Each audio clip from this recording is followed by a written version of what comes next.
Elhamdülillahi Rabbil alemin. Ve salatu ve selamu ala Resulina Muhammedin ve ala alihi ve ashabihi ecmain. Allah'ın selamı, rahmeti, bereketi üzerinize olsun aziz ve muhterem izleyenlerim. Bir Kur'an İklimi programında elhamdülillah yine birlikteyiz ve Ahzab suresi üzerinde, Hendek Savaşı üzerinde sohbet ediyoruz. Ve Hendek Savaşı'ndan bahsediyoruz ki ayeti kerimeleri daha güzel anlayabilelim. Aziz ve muhterem izleyenlerim, söylediğimiz gibi Müslümanlar sadece kendi canları değil, özellikle çocukların, kadınların hayatlarından da endişeliydiler. Çünkü arka taraftan Yahudiler anlaşmayı bozmuşlardı. Ve özellikle kadınlara, çocuklara saldırılabilirdi. Onun için Müslümanlar, mücahitler hem Hendek önlerinde müşrik ordularıyla mücadele ediyorlar ve hem de Sel Dağı'na şöyle çıkıp arada bir çocukların bulunduğu yere bakıyorlardı. Oralardan bir curcuna, bir şamata, gürültü, yani bir savaş, bir saldırı var mı diye hep bu endişeyi taşıyorlardı. Hazreti Ebu Bekir de, Hazreti Ömer de yani sık sık orada yani gözetlemede bulunuyorlardı. Ve eğer sabah ediyorlarsa kaygısız, gürültüsüz, savaşsız bir yani an geçiyorsa özellikle bayanlara yönelik yerlerde bundan dolayı Allah'a hamd ediyorlardı, şükrediyorlardı. Yani buralar hiç unutulmaması gereken, Müslümanların unutmadığı, Efendimiz Aleyhisselatü Vesselam'ın da unutmadığı noktalardan birisidir. Muhterem izleyenlerim, bu savaşın içinden bir noktayı aktarmak istiyorum. Sa'd bin Muaz, Hendek Savaşı'nın en önemli kişilerinden birisidir. Ve Hazreti Ayşe buyuruyor ki, ben diyor bayanların bulunduğu yerde yani dışarı çıkmıştım, bakıyordum, bir de baktım diyor. Sa'd bin Muaz dışarı çıktı. Ensar'ın liderlerinden Sa'd bin Muaz dışarı çıktı ve annesi de çıktı. Ve annesi diyor iteliyordu. Sen daha hala burada duruyorsun, Allah'ın Resulü Hendek'te işte düşmanlarla savaşıyor diye. Anneye bakın ha, bunlar basit olaylar değildir. Daha önce de bazı sohbetlerde hatırlattım. Aziz ve muhterem izleyenlerim, yani bir annenin böyle bir davranışını her zaman bulamazsınız ha, yakalayamazsınız böyle bir fotoğrafı.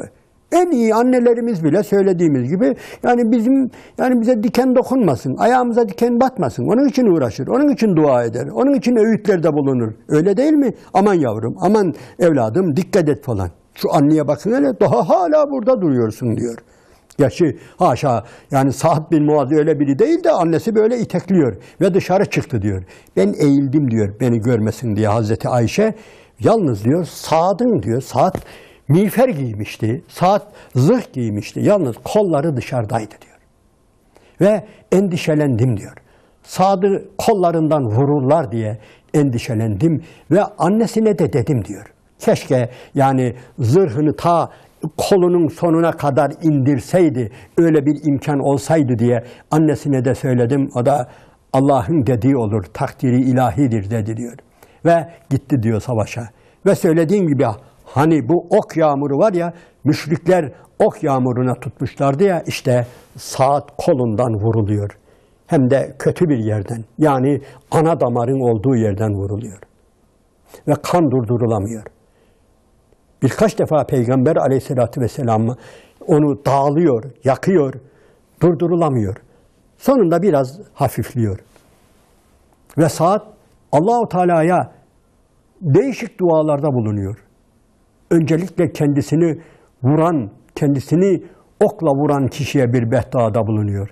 Fakat ondan sonraki bedduaları, ondan sonraki Allah-u Teala'ya yalvarışları çok ilginçtir ha. Aziz ve muhterem izleyenlerim, kesinlikle bu Sa'd bin Muaz'ı okumalıyız. Çünkü Sa'd bin Muaz öylesine büyük bir adamdır ki maalesef insanımız fazla bilmiyor. Bunu birkaç defa dile getirdim. Yani sahabe deyince hemen aklımıza bazı isimler geliyor. Aşere-i Mübeşşere geliyor, 4 halife geliyor, Efendimizin yakınları geliyor, eşleri geliyor, torunları geliyor. Sa'd bin Muaz, hiç unutmayın.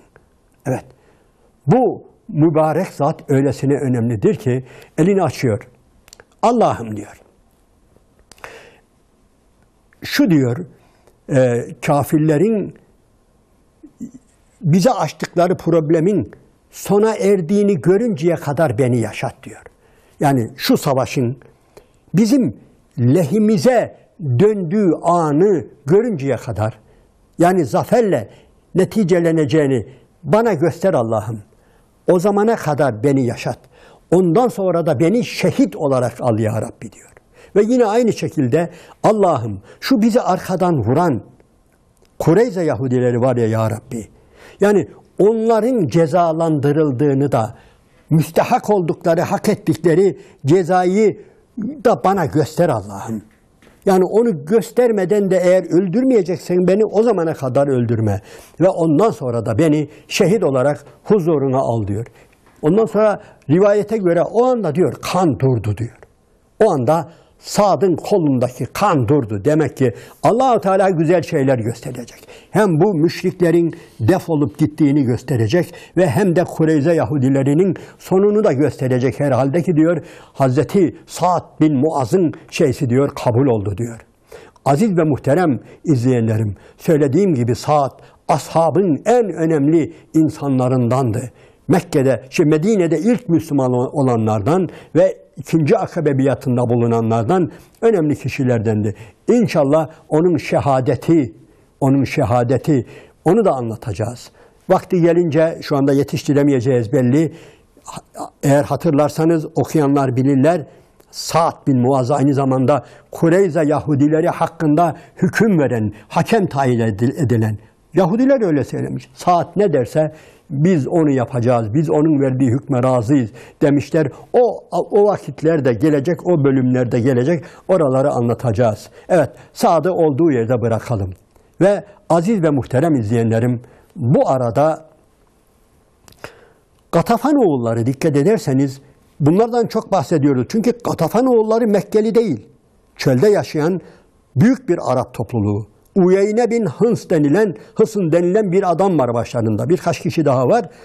Bunlar çok kalabalık ve hatırlarsanız Yahudiler Huyey bin Ahtap bunları nasıl kandırmıştı? Veya kandırma değil, dobra söylemiş de olabilir.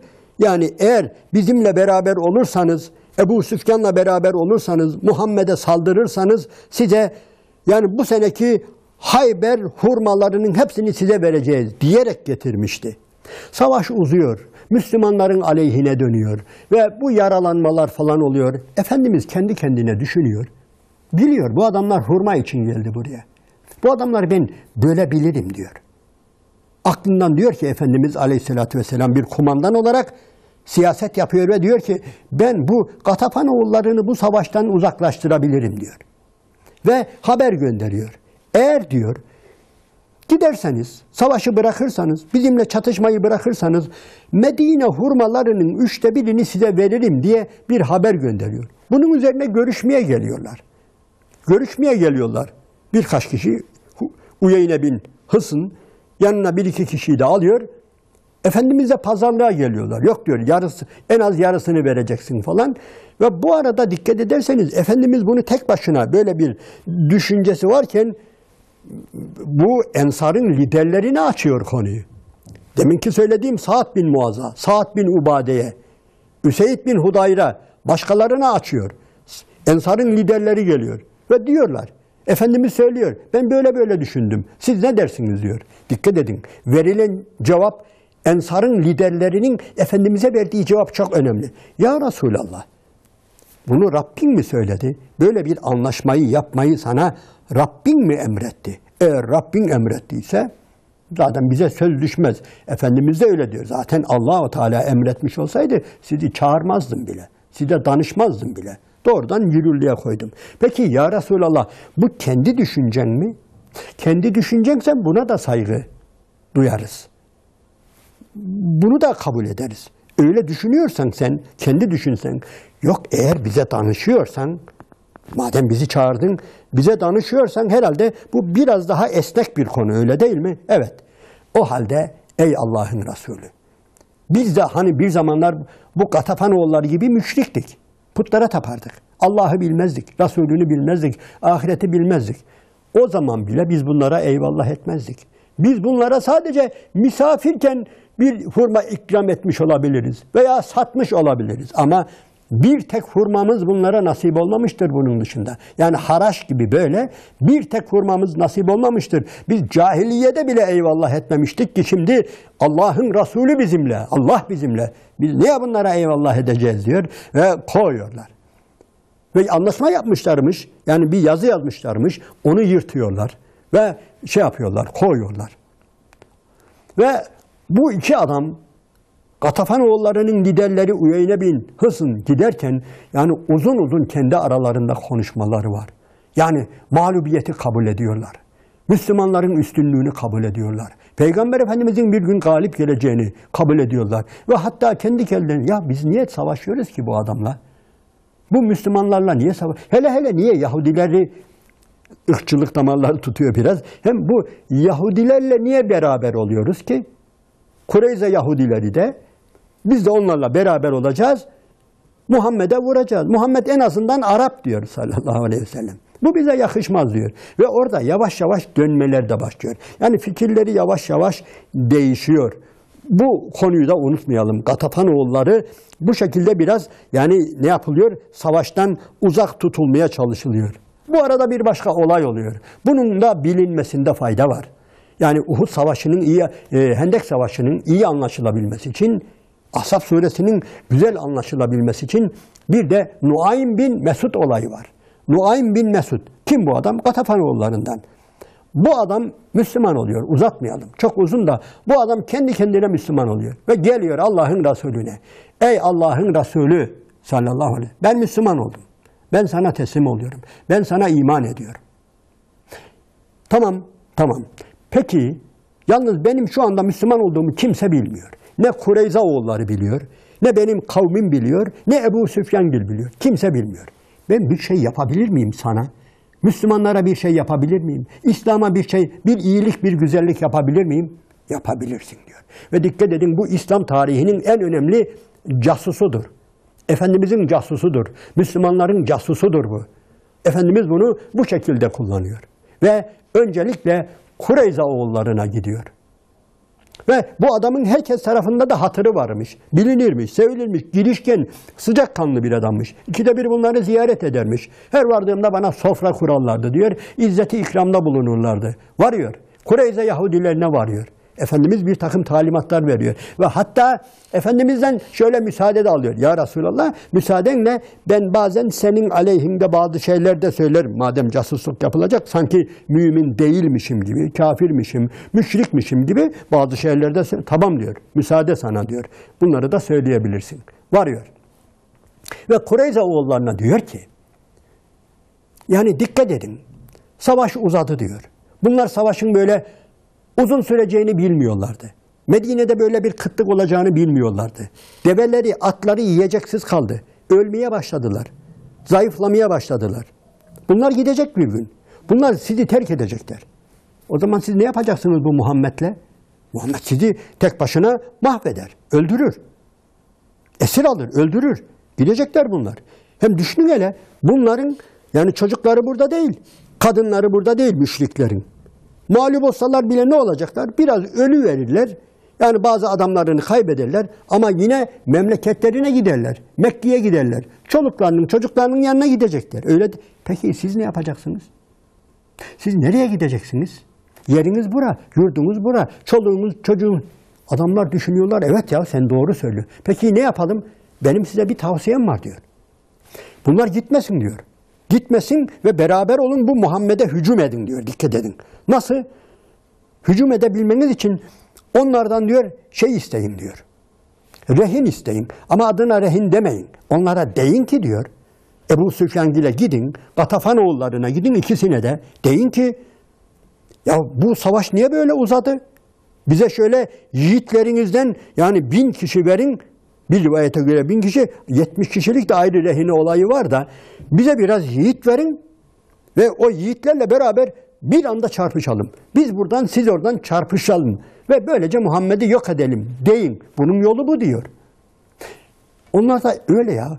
Veyahut da bunu şunun için de söylüyor. Ya iyi dikkat edin diyor. Sizi bırakıp kaçmamaları için diyor. Onlardan rehin alın diyor. Hem onu da görmüş olursunuz. Hem onu söyleyin hem de bunu söylerken yani rehin alırken rehin demeyin. Bize yiğitlerinizi verin de birdenbire hücum edelim deyin. Ama rehin alın diyor. Yoksa sizi bırakıp gidecekler. Düşünün. Ebu Süfyan da, Gatafan oğulları da, Esedler de, Eslemler de sizi bırakıp gidecekler. Sizi bu Muhammed de burada baş başa bırakacaklar. Gidemesinler. Gidememeleri için en azından 70 tane yiğitlerini rehin olarak alın. Rehin olarak alın ki gidemesinler. Yoksa gidecekler. Yani dikkat ederseniz burada kışkırtma var gibi ama yani olayın sonunu düşünün. Onlar da doğru söylüyorsun diyorlar. Onlardan önce tekrar bu defa Ebu Süfyan bile gidiyor. Dikkat edin. Ebu Süfyan'a gidiyorlar. Gidiyor ki Nuaym bin Mesud, bu Efendimizin casusu. Ey Ebu Süfyan, anladığım kadarıyla, duyduğum kadarıyla Kureyzalılar var ya, Muhammed'e ihanet ettiğinden dolayı pişman olmuşlar. Yanlış yaptığını yapmışlar ve onlarla barışacaklar. Muhammed'le barışacaklar.